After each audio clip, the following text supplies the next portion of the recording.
तारेणीचा बाप म्हणून तुमच्या मनात काय चालू असेल हे कळतंय मला. दयानंदराव, नाही चुकीचं तर घडलंच आहे हो. म्हणूनच मला माफ करा. खरं सांगतोय. नाही हो, हो, तुम्ही कशाला माफी मागताय? त्या तारिणीने चोरी केली आहे, ती ते मान्य करायला तयार नाहीये. बरोबर आईच्या वळणावर गेलीये पूर्वी. रेखा बस. काय चुकीचं बोलले मी? पद्मिनी ताई सुद्धा हेच बोलल्या ना? ऐकलं नाही तुम्ही? वेळेने ऐकलंय. त्याची उजळणी करायची काही गरज नाहीये. दयानंदराव, माझा तारिणीवर पूर्ण विश्वास आहे. मला ठाऊक आहे तिथे काही सापडणार नाहीये.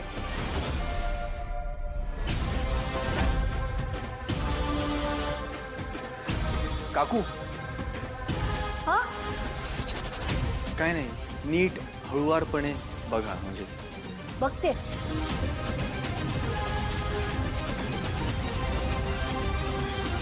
माझी गण आहे.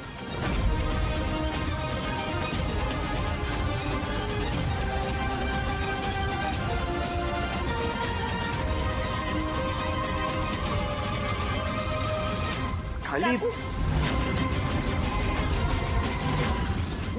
कपडे आहेत ना तिथे, फक्त ते व्यवस्थित उघडून बघा. असं नको व्हायला नंतर की कपड्यांमध्ये नेकलेस लपवून ठेवला होता. हा हा, नीट बघते.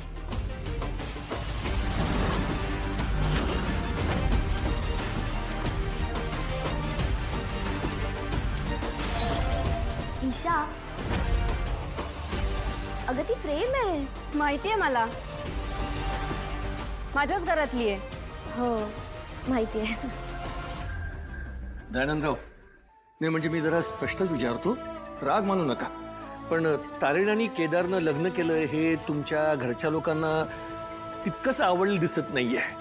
नाही, जर त्यांना इथं काही अडचण होत असेल तर मी त्या दोघांची आमच्या घरी व्यवस्था करू शकतो ना. हो, खबरदार हा. त्या तारिणीला आपल्या घरात पाऊल ठेवू दिलं तर.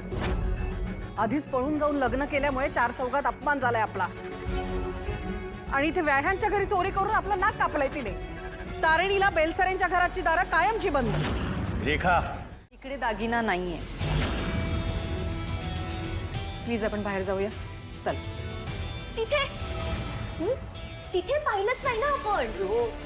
नाही, असं होऊ शकतं ना ताई की तिथे दागिना असेल आणि आपण नेमकं तिथेच पाहत नाही. हो, असं होतं ना, आपण घरभर शोधतोय आणि नेमकी वस्तू तिथेच पडलेली आहे. मी इथे बघते. हो हो, बघू.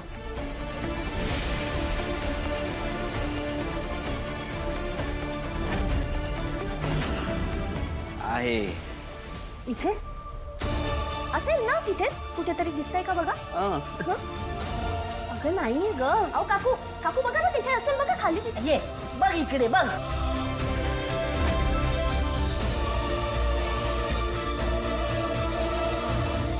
आहे का निशी? नाहीये. I told you all. Kedar आणि तारिणीच्या रूम मध्ये दागिना नाही. प्लीज आता आपण बाहेर जाऊया का? प्लीज. कुठे गेलो? नाही माहिती. केदार, तारिणी. नाही नाही, म्हणजे तुम्हाला अजून तपासणी करायची असेल तर तुम्ही करा. असं नको व्हायला की नंतर काहीतरी राहून गेलं. तुमच्या मनाचं समाधान होऊ दे. आणि आम्ही नाही घेतलाय खरंच तो नेकलेस. आम्ही चोर नाही होतो. आणि जेवढं मला आठवतंय निशिता, मी तुला हाच नेकलेस गिफ्ट केला होता, बरोबर? निश्चिता,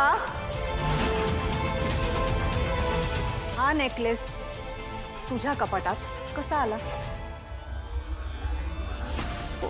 युई, चुकून काहीतरी गडबड तू झाली. काहीच झालेली नाहीये निशिता.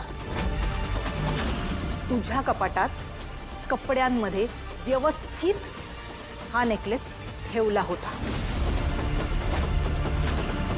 बरोबर आहे तुमचं. चोरी नाही केली आहे तिने. नाही म्हणजे तिने जर चोरी केली असती तर हा नेकलेस कुठेतरी लपवून ठेवला असता. नाहीतर गडबडीत कुठेतरी टाकला असता ना कोपऱ्यात. चोरी नाही केली आहे तिने.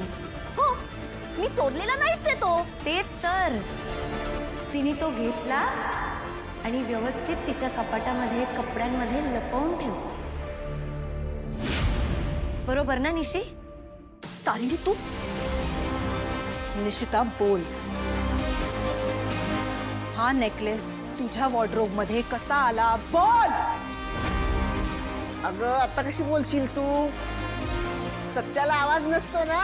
आता सत्य बाहेर आला बरोबर. स्वतःच्या बहिणीवर खोटे चोरीचे आरोप केलेस तेव्हा तुला आवाज होता, आणि आता कुठे गेला तुझा आवाज? निशिता, खरं सांगायचं, का केलंस तू हे सगळं? मला कळत नाही तू काय विचार करत होतीस. तारिणीला घराबाहेर काढायचं म्हणून इतक्या खालच्या थराला जाशील असं वाटलं नव्हतं मला. निशिता, हे बघ, तिचं येणं मलाही आवडलेलं नाहीये, पण हे घर तिच्या नवऱ्याचं आहे. केदार खांडेकर जो माझा भाऊ आहे, तो कायद्याने ना मी त्याला घराबाहेर काढू शकते ना तू. आता खोटं बोलायचं नाही. मला खरं सांग, हा नेकलेस तुझ्या रूम मध्ये काय करत होता? आई खरंच मी तो नाही ठेवला तिथे. निशिता, खरं बोल, नाही तर मला पोलिसांना कळवावं लागेल. हा नेकलेस तुझ्या रूम मध्ये कसा आला? निशिता, कौशिकीताई काहीतरी विचारताय, त्याचं नीट उत्तर दे. निशी, आता बोल ना. आता का दाखते बसलीये? अगं बोल ना निशिता. निशिता, आता तरी बोल. निशिता, हा नेकलेस तुझ्या रूम मध्ये कसा सापडला? तेच तर मला कळत नाहीये ना. मी तर तो तारिणीच्या